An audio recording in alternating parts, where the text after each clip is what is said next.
titre, sur le théâtre de la crise anglophone, la grande criminalité prend un autre visage avec la multiplication des kidnappings des étudiants et l'exigence des rançons.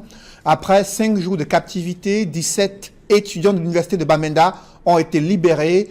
Malgré les assurances du gouvernement, cela n'a pas ramené la sérénité sur le campus de cette université située à Bamenda, dans la région du Nord-Ouest, une région en proie à des violences meurtrières depuis près de 2 ans, des violences liées à la crise anglophone. Des précisions avec Mathilde Akemazou et Kate Diarra.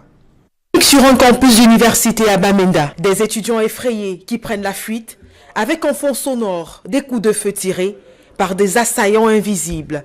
Sur le bout de vidéo filmé par l'un des étudiants de l'université de Bambili, on ne les voit pas, mais on apprendra plus tard qu'il s'agissait en fait de séparatistes ambazoniens venus s'aimer la terreur sur le campus au moment où les étudiants s'apprêtaient pour les uns à assister à leur cérémonie de graduation et pour les autres à leur cours. Si le bilan est encore impossible à dresser, des informations recoupées ça et là parlent de quelques étudiants enlevés. D'ailleurs, une autre vidéo encore non authentifiée est actuellement en circulation sur les réseaux sociaux. Elle met en scène une dizaine de jeunes filles et garçons aux vêtements couverts de poussière et à la mine perdue et effrayée qu'on passe pour des étudiants enlevés à l'université de Bambili ce mardi. Dans la vidéo, ils sont debout face à un homme dont on ne voit pas le visage, mais dont la voix leur ordonne de ne plus se rendre au campus au risque de se faire tuer.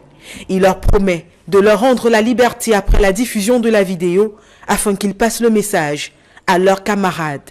Il précise également que d'autres kidnappings d'étudiants se feront, mais que les prochains seront tout simplement assassinés parce qu'ils auraient continué à se rendre à l'école au détriment de leurs différentes mises en garde. Si on n'a pas toujours de nouvelles de ces étudiants, il faut préciser qu'au moment où nous produisons ce reportage, l'université de Bambili n'a encore confirmé aucun enlèvement de ses étudiants. Jeudi dernier, c'est une autre vidéo qui avait été rendue publique sur les réseaux sociaux. Dans celle-ci, des ravisseurs présentaient 3 jeunes étudiants qu'ils avaient kidnappés la veille et exigeaient 3 millions de francs CFA pour leur libération. Et le gouverneur du Nord-Ouest a réagi. Il annonce la libération de 17 étudiants après 5 jours de captivité selon Adolphe Lélé-L'Afrique. Ils ont été kidnappés autour de l'université de Bamenda le 5 décembre dernier.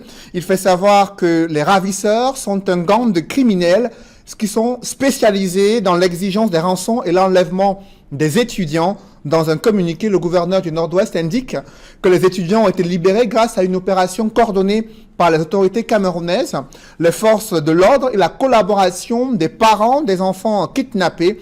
Sans évoquer le paiement ou non d'une rançon, le gouverneur du Nord-Ouest rassure la communauté estudiantine et l'administration de l'université de Bamenda que le gouvernement reste engagé et l'armée déterminée à créer les conditions sécuritaires favorables pour l'éducation des Camerounais, notamment dans les régions anglophones.